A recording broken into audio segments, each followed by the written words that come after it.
हम एक डरावने दारूमाडॉल को देखते हैं जिसका सिर्फ सिर था। दारूमाडॉल ने क्लासरूम में जबरदस्ती छात्रों के साथ एक मौत का खेल खेलना शुरू कर दिया। इस खेल में दारूमाडॉल एक तरफ मुड़कर गाना गाता था और जब वह छात्रों की तरफ पलटता तो अगर कोई हिलता या चलता हुआ दिखाई देता तो वह उसका सिर फोड़कर मार डालता। दारूमाडॉल ने एक एक करके छात्रों को मारना शुरू कर दिया। यह देख बचे हुए छात्र घबरा गए और डरने लगे। उन्हें खेल के नियम भी पता नहीं थे। इसी बीच दो लड़के दरवाजा खोलने की कोशिश करते हैं, लेकिन दरवाजा बंद होता है। जब दारूमाडॉल घूमकर उन्हें देखता है तो उनका भी सिर फोड़कर मार देता है। कुछ समय बाद एक लड़का सभी को दारूमाडॉल के पीछे लिखे हुए खेल के नियम पढ़ने के लिए कहता है। नियम में लिखा था कि अगर डॉल के पीछे वाले बटन को दबाया जाए तो खेल खत्म हो जाएगा। यह पढ़ते ही एक लड़का दौड़कर बटन दबाने की कोशिश करता है, लेकिन दुर्भाग्य से दारूमाडॉल उसकी तरफ पलट जाता है और उसे मार देता है। दारूमाडॉल सभी को मार देता है।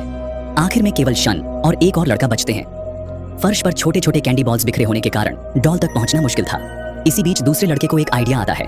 वह शन से कहता है, तुम मेरे कंधे पर चढ़कर कूदो और बटन दबाओ। समय खत्म होने ही वाला था। सौभाग्य से शन लड़के के कंधे पर चढ़कर कूदता है और डॉल के पीछे का बटन दबा देता है, जिससे टाइमर बंद हो जाता है। शून्य और वह लड़का अपनी जीत का जश्न मनाने ही वाले थे कि अचानक उस लड़के का भी सिर फट जाता है। इसके बाद दारूमाडॉल शून्य के पास आकर कहता है, इस खेल के नियमों के अनुसार केवल वही जीवित रहेगा जिसने बटन दबाया है। डॉल आगे कहता है, तुम एक चूहे हो, जल्द ही एक बिल्ली आएगी।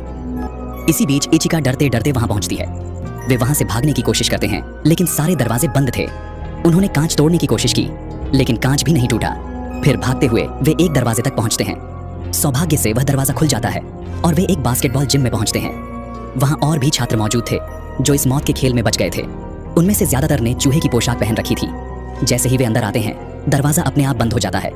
वहां वे फर्श पर एक निर्देश पढ़ते हैं, बैल को बिल्ली की बास्केट में डालो और खेल खत्म होगा। तभी फर्श खुलता है और एक विशाल बिल्ली बाहर आती है। नेक्स्ट पार्ट के लिए चैनल को शहर के बीचों बीच एक ऊंची बिल्डिंग के ऊपर कुछ लोग एलियंस के धरती पर आने का जश्न मना रहे होते हैं। उन्हें लग रहा था कि एलियंस किसी नेक इरादे से धरती पर आए हैं, लेकिन तभी उस बिल्डिंग के ठीक ऊपर एलियन शिप का दरवाजा खुलता है, जिसे देख एक पल के लिए उन सभी की धड़कनें थम सी जाती हैं और अगले ही पल वो एलियन शिप उस बिल्डिंग पर आग उगलने लगती है, जिससे उस बिल्डिंग के साथ साथ उसमें मौजूद सारे लोग जलकर राख हो जाते हैं। उस एलियन शिप से लगातार निकलती आग तेजी से पूरे शहर पर फैलने लगती है, जिसमें शहर के सारे लोग जलकर खाक होने लगते हैं। उधर राष्ट्रपति का हवाई जहाज भी जैसे तैसे आग की चपेट में आने से बच निकलता है। इस तरह एलियंस एक ही वक्त में सभी देशों के बड़े शहरों को जलाकर राख कर देते हैं, जिनमें लंदन, न्यूयॉर्क और मुंबई जैसे बड़े बड़े शहर शामिल हैं। उसके बाद तो जैसे देश के सुरक्षा बलों में आक्रोश की ज्वाला भड़क उठती है। अमेरिकी एयरफोर्स का एक बड़ा दल उन एलियंस को छठी का दूध याद दिलाने निकल पड़ता है। वे लोग बेझिझक एक के बाद एक अपने मिसाइल्स उस एलियन शिप पर दाग देते हैं।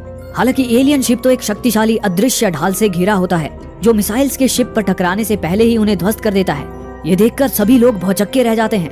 तभी अचानक उस शिप से एलियंस के ढेर सारे लड़ाकू विमान निकलकर बाहर आते हैं और उन पर जवाबी हमला करने लगते हैं। पर स्टीव और उसके सैनिक भी पीछे नहीं हटते और लगातार उन पर मिसाइलें दागते रहते हैं। लेकिन एलियंस के लड़ाकू विमानों पर भी ढाल होने के कारण वे उन्हें मार नहीं पाते, जबकि एलियंस के लड़ाकू विमान सारे फाइटर प्लेन्स को मार गिराते हैं। लेकिन स्टीव अब भी उनसे लड़ने के लिए संघर्ष कर रहा होता है।